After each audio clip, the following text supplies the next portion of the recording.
Hello everybody, I'm Peter and we're at the Action Duchenne Conference 2017. I'm joined here by Angela Stringer. Do you want to introduce yourself? Hello, I'm Angela Stringer and I work with Action Duchenne and I look after the DMD Registry. I'm also a patient advocate. And, well, do you want to explain what is the DMD Registry? Okay, so the DMD Registry is a database of all those who have Duchenne or Becker and are also carriers can register. What we do is we keep clinical data, so we collect lots of information, including contact details.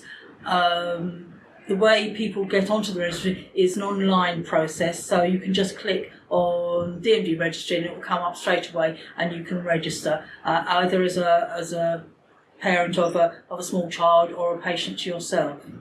And how does it work in terms of people using it and what it's used for?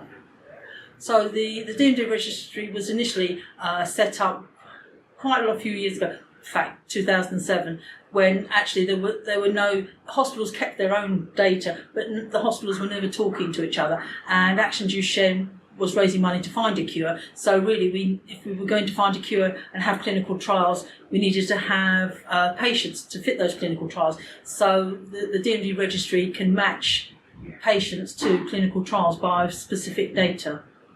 And why would you say a family should join the DMD Registry? What are the benefits for all the different parts? So the benefits really are that, generally sometimes you find clinical trials that only use maybe 3 or 4 patients for a clinical trial. It may be, because Duchenne is complicated by the gene mutation, and if they're looking for a specific gene mutation, then maybe the research centres don't have those patients, so they would then come to the registry looking for those particular patients. The DMD Registry is part of the global registry run by Treat NMD. Now, Treat NMD may get an inquiry from a pharmaceutical company, and they'll go to all the different countries that have registries and say, how many patients can you find that fit the criteria? And they'll go round to the different countries. So, for instance, if there's more patients in the UK, then it might be that the pharmaceutical will come to the UK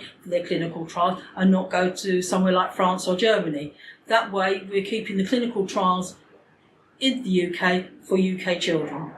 Wonderful. And can any adult with Duchenne muscular dystrophy or Becker muscular dystrophy join the DMD Registry? Yes, of course they can. I think the only difficulty sometimes with the older adults with Duchenne and Becker is that they may not have a gene mutation because of when their tests were originally done. So they can go back to their clinician or their geneticist to have a blood test done to check for the DNA. I think sometimes if you go to your GP, they might be a bit reluctant to get it done down to cost again. So I think you have to just push it a bit because it is simply just a blood test. Wonderful. Thank you so much, Angela. Okay, my pleasure.